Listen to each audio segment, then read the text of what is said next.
জাতিসংঘের প্রধান উপদেষ্টার ভাষণ নিয়ে আলোচনা করতে রাজধানীর আজিমপুর থেকে এই মুহূর্তে আমাদের সঙ্গে যোগ দিচ্ছেন অর্থনীতিবিদ ডক্টর মাহফুজ কবির। আপনাকে স্বাগত জানাচ্ছি ইন্ডিপেন্ডেন্ট সংবাদে। আপনার কাছে আমি শুরুতে জানতে চাইব যে সামাজিক ব্যবসার উপর গুরুত্ব বাড়ানোর আহ্বান জানিয়েছেন ডক্টর মোহাম্মদ ইউনূস। এই বিষয়টিকে আসলে আপনি কিভাবে দেখছেন? ধন্যবাদ। আসলে ডক্টর মোহাম্মদ ইউনূসের যে ৩-০ তত্ত্ব, তার মধ্যে তৃতীয়টি হলো যে সামাজিক উদ্যোগ। এই দ্বিতীয় যে সামাজিক উদ্যোগ, সেটি আসলে যে বেকারত্বের যে একটা অভিশাপ সারা পৃথিবী জুড়ে রয়েছে, তো সেখান থেকে মুক্তির জন্য এই যে তিনি এই তত্ত্বের কথা বলেছেন।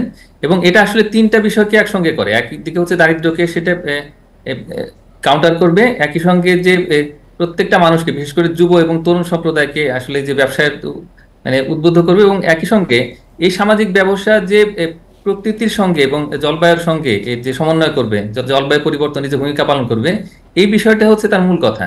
মানে হলো যে আসলে বেকারত্ব ঠিক মানে মানুষের যে নেচার, তার সঙ্গে নয়, তার সঙ্গে যায় না। এটি মানুষের মধ্যেই আসলে যে উদ্যোক্তা হওয়ার এক ধরনের যে জেনেটিক ক্যাপাবিলিটি আছে, সেটা সবসময় উনি বলে থাকেন। তো এই যে জাতিসংঘে তার ভাষণে কিন্তু তিনি বারবার এই কথা বলেছেন যে আসলে এই সামাজিক উদ্যোগ, সামাজিক ব্যবসা, সেটাকে সম্প্রসারিত করতে হবে, সারা পৃথিবীতে সম্প্রসারিত করতে হবে। এবং বাংলাদেশের প্রসঙ্গ তিনি এনেছেন যে প্রায় 2.5 মিলিয়ন মানুষ, মানে বিশেষ করে যে তরুণ, তারা আসলে শ্রমবাজারে ঢুকেন এবং তারা আসলে কাজ পান না।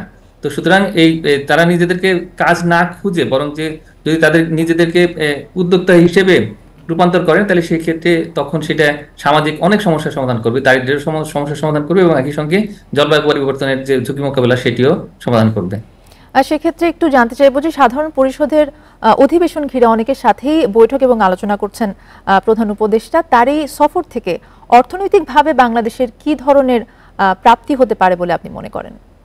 হ্যাঁ, যে বৈঠকগুলো হচ্ছে সেটা অত্যন্ত ফলপ্রসূ বলে আমার কাছে মনে হচ্ছে। যে তিনি বিশ্ব নেতৃবৃন্দের সঙ্গে আলাপ আলোচনা করেছেন, প্রত্যেকের সঙ্গে কিন্তু বাংলাদেশের যে বর্তমান পরিস্থিতি, সেগুলো তুলে ধরেছেন। বাংলাদেশের প্রাতিষ্ঠানিক সংস্কার হচ্ছে, আর্থিক খাতে সংস্কার হচ্ছে, তারপরে গণতান্ত্রিক প্রতিষ্ঠান গুলোকে আসলে পুনর্নির্মাণ। তো এই বিষয়গুলোতে প্রত্যেকের যে কাছ থেকে সহযোগিতা চাচ্ছেন। তো এখনো পর্যন্ত যতগুলো আমরা দেখতে পেয়েছি যে এটা অ্যাচিভমেন্ট বলা যায়, সেটি হলো যে বিশ্বব্যাংক কিন্তু আমাদেরকে 3.5 বিলিয়নের কথা বলেছে, যে এই ডলার সহায়তা করবে বাংলাদেশকে। এবং অন্যান্য যে সহযোগিতা, বিশেষ করে রোহিঙ্গাদের জন্য কিন্তু প্রায় 20 কোটি ডলারের মতো এটা সহযোগিতা আসছে এখন মার্কিন যুক্তরাষ্ট্র থেকে। এবং অন্যরা সবাই বাংলাদেশকে আসলে সহযোগিতা করার জন্য উৎসাহ দেখাচ্ছেন। আমি মনে করি যে এই যে মাননীয় প্রধান উপদেষ্টার নেতৃত্বে যে যে মানে ডেলিগেশন যেটা এই মুহূর্তে আছেন নিউ ইয়র্কে, তো তারা প্রত্যেকের জায়গা থেকে আসলে এই যে সাপোর্ট গুলো, সেগুলো আসলে পাওয়ার চেষ্টা করছেন। এবং আমি মনে করি যে বাংলাদেশের বিষয়ে কিন্তু অত্যন্ত ইতিবাচক।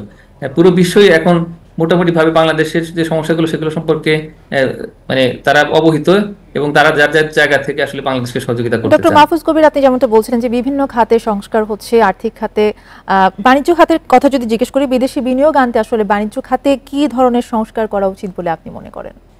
হ্যাঁ, বৈদেশিক বিনিয়োগের জন্য যেটা একটা বড় সমস্যা আমাদের, সেটি হলো যে ব্যবসার খরচ অনেক বেশি। যে বিদেশি বিনিয়োগ যদি আসে, তাহলে সেই ক্ষেত্রে তারা নানা রকমের হয়রানির শিকার হয়। এবং একই সঙ্গে দেখা যায় যে তাদের লাইসেন্স পেতে কিন্তু প্রায় 50 থেকে 60টা জায়গাতে তাদের নক করতে হয়, এবং অনেক সময় খরচ হয় তাদের, এবং তারা অনেক রকমের হয়রানির শিকার হন। সুদের হার বেশি এখানে। তো সব মিলিয়ে কিন্তু আসলে আমাদের পলিসির মধ্যে যে বিষয়গুলো আছে, বাস্তবে এসে বিদেশি বিনিয়োগকারী সেগুলো দেখতে পান না। আমাদের যে স্পেশাল ইকোনমিক জোনগুলো প্রায় 100টি, সেটি আইডেন্টিফাই করা হয়েছে, সেখানেও কিন্তু পর্যাপ্ত সুযোগ সুবিধা নেই। তো সব মিলিয়ে আসলে এই যে অন্তর্বর্তীকালীন সরকার, তাদের কিন্তু দায়িত্ব অনেক, যে আসলে পুরো বিদেশি যারা বিনিয়োগকারী, তাদের কাছে বাংলাদেশকে একটা আকর্ষণীয় জায়গা হিসেবে, মানে বিনিয়োগের ক্ষেত্র হিসেবে তুলে ধরা, এবং তার জন্য প্রাতিষ্ঠানিক সংস্কারগুলো করা, সিঙ্গেল উইন্ডো নিয়ে আসা, এবং যে ব্যবসার খরচ সেটাও কমানো।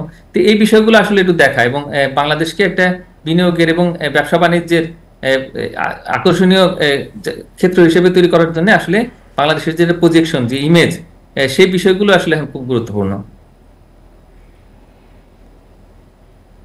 জি, আপনাকে অনেক ধন্যবাদ আমাদের সাথে যুক্ত হওয়ার জন্য।